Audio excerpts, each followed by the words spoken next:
Parenting is a big responsibility, and it changes us as we try to become better people for our children. Parenting a child with attachment disorder, though, changes the whole dynamics. The normal books and rules don't apply, and so parents can get very lost and feel exhausted in the process. Even though we know that the children experience trauma, relational trauma, and that's how they have attachment disorder, it does not help when the behaviors are so chaotic and frustrating. And so today we bring you families who are sharing their personal experiences. And for many of them, this is their first time sharing openly what their life has been like parenting a child with attachment disorder. And so you will feel some of their raw emotion come out.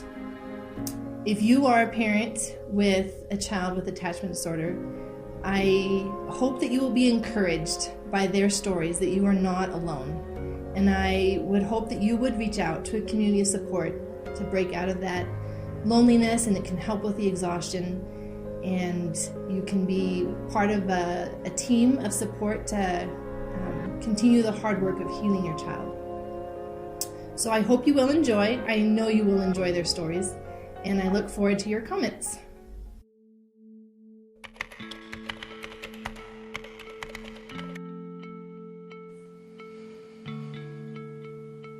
It's almost indescribable.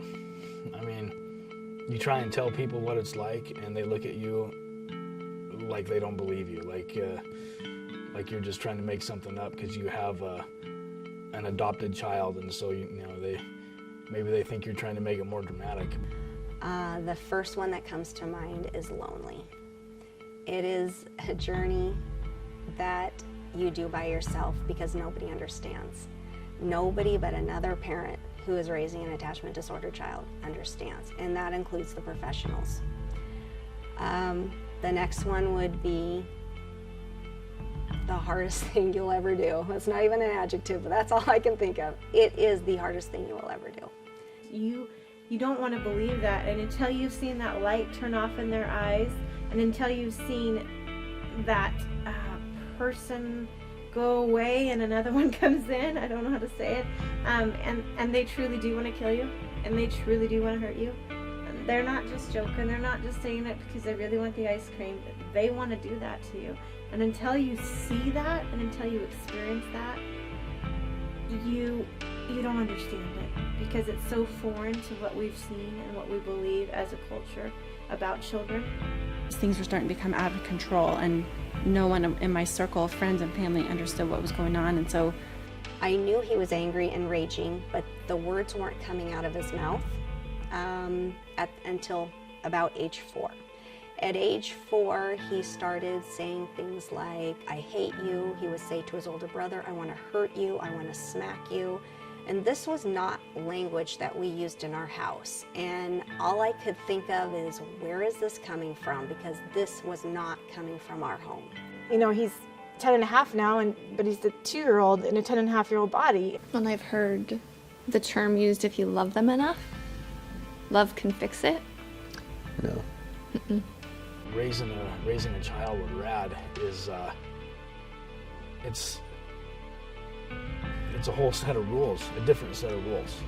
And the fact that it's daily, day in and day out, 365 days a year, until these kids find healing, that's what makes it so hard. It's just long and grueling. And it's not the same when you're with other people.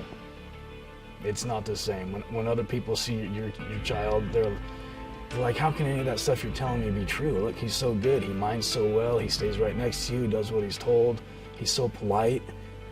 And it's not the same as soon as you walk through the door at home, or as soon as you get in the car.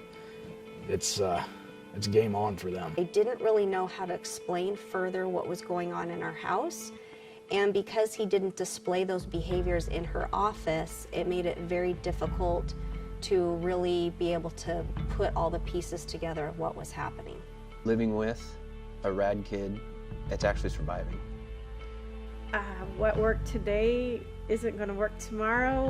And it's a minute by minute. People don't understand. It's a minute by minute. It is not an hour by hour, a day by day. You know, it's minute by minute struggle with these kids, and It's hell. It's frustrating. It's a ton of work. It's exhausting. And if you can think of an adjective that goes with that, then you can name them all off. It's all the above.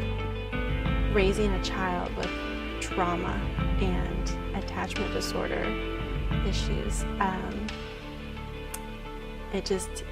I learned what the word sacrifice really means.